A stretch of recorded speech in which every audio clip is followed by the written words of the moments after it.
नई शुरुआत के साथ आज हम उस महान शख्सियत के बचपन का वर्णन करने जा रहे हैं जिन्होंने पूरी दुनिया को रोशनी दिखाई और अपनी ज्ञान की रोशनी से पूरी दुनिया के लिए इंस्पिरेशन बन गए।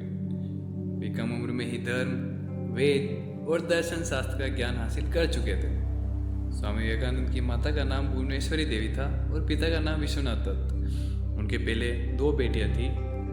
उनकी माता पुत्र प्राप्ति के लिए सुबह शाम मंदिर जाया करती थी। ऐसा माना जाता है कि एक दिन यह पुत्र कामना में इतना ध्यानमग्न हुई कि उन्हें कैलाशपति शिव सामने दिखाई दिए और धीरे धीरे कैलाशपति शिव शिशु के रूप में भुवनेश्वरी देवी की गोद में समा गए। शिव के वरदान से जन्म होने के कारण उनके बेटे का नाम वीरेश्वर रखा और उनके परिजन उन्हें पीले नाम से पुकारते थे।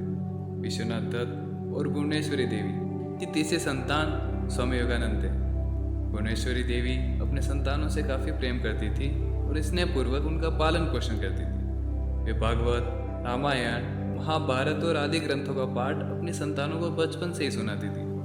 वैसे तो नरेंद्र काफ़ी चंचल स्वभाव के थे, किंतु माता जब ग्रंथों का पाठ करती तो उस समय बिल्कुल ध्यानमग्न हो जाते और इन ग्रंथों से उनके मन पर काफ़ी गहरा प्रभाव पड़ता था।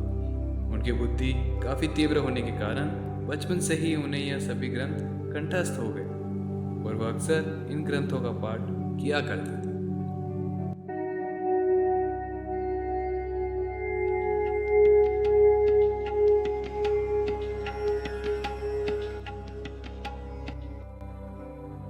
स्वामी विवेकानंद बचपन से ही निडर थे।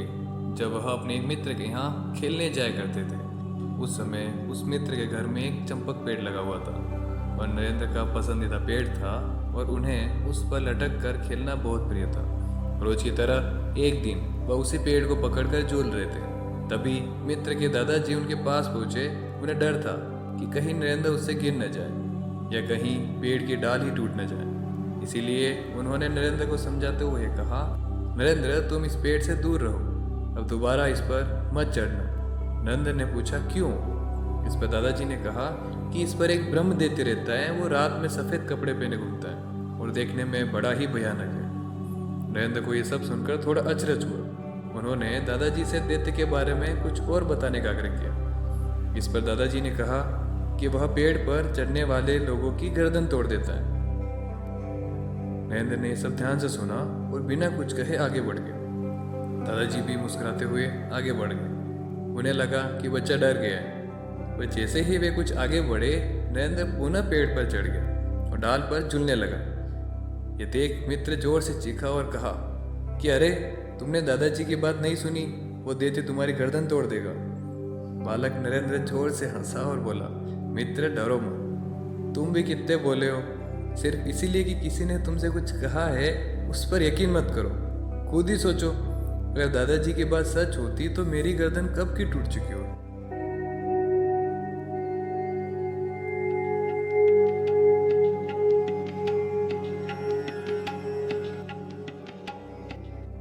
नरेंद्र जब 14 वर्ष के थे तब उन्हें पेट की गंभीर बीमारी हो गई, जिनसे उनका पूरा शरीर सूख गया और काफ़ी कमज़ोर हो चुके थे।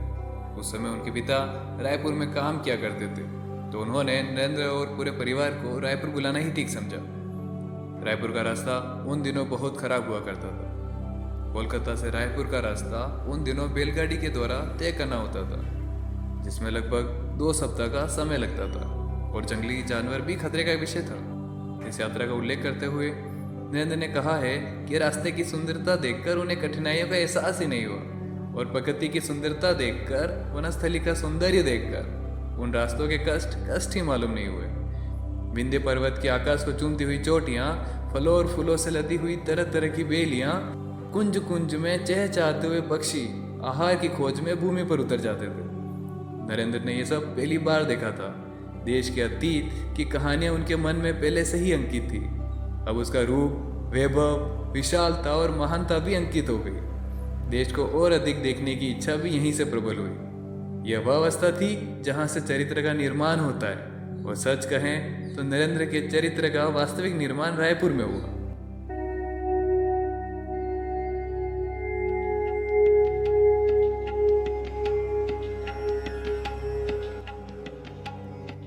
उन दिनों रायपुर में कोई स्कूल न होने के कारण नरेंद्र के पिता उन्हें घर पर ही पढ़ाई करते थे।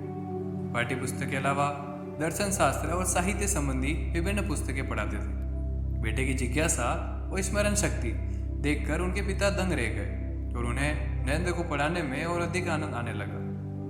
उनके घर में रोज रायपुर के विद्वान लोगों का आगमन था और साहित्य, दर्शन और आदि विषयों की चर्चा चलती थी और घंटों वाद विवाद होता। उस समय नरेंद्र भी वहां उपस्थित होते और वाद विवाद ध्यान से सुना करते थे। कभी कभी उनके पिता भी किसी विषय पर उनकी राय पूछ लिया करते थे और वाद विवाद में भाग लेने के लिए प्रोत्साहित किया करते थे। उम्र में भले ही छोटे थे, लेकिन उनके तर्क वितर्क इतने साफ सुथरे और सुलझे हुए होते थे कि बड़े बूढ़े भी उन्हें सुनकर संतुष्ट हो उठते थे। नरेंद्र के पिता के मित्रों में एक लेखक भी थे। जब वह साहित्य पर वाद विवाद कर रहे थे तो उसमें भाग लेने के लिए नरेंद्र को बुला लिया गया। बस अब क्या था, थोड़े ही समय में नरेंद्र ने यह सिद्ध कर दिखाया कि उन्होंने अधिकांश लेखकों की पुस्तकें न केवल पढ़ ली हैं, बल्कि बहुत से अंश उन्हें कंठस्थ याद है और उनकी तर्कसंगत आलोचना कभी कर सकते हैं। यह देख लेखक महोदय ने विस्मय और आनंद में भरकर कहा कि बेटा, आशा है कि एक दिन पूरा भारत तुम्हारे द्वारा गौरवान्वित होगा। यह कहने की कोई आवश्यकता नहीं कि महोदय की भविष्यवाणी सच हो गई।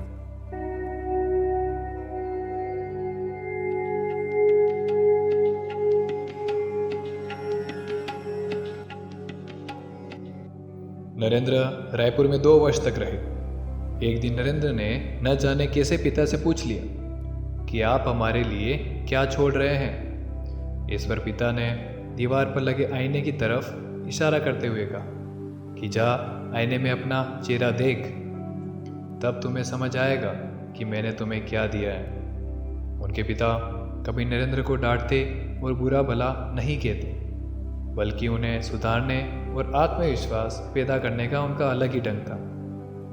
अपने शरारती स्वभाव के कारण नरेंद्र ने एक दिन अपनी माता को कुछ कटु शब्द कह दिए, जिस पर उनके पिता ने कुछ नहीं कहा। पर जब नरेंद्र अपने मित्रों के साथ अपने पढ़ने के कमरे में गए तो कोयले से दीवार पर यह लिखा मिला, नरेंद्र ने अपने माता के प्रति आज इन कुवचनों का प्रयोग किया है।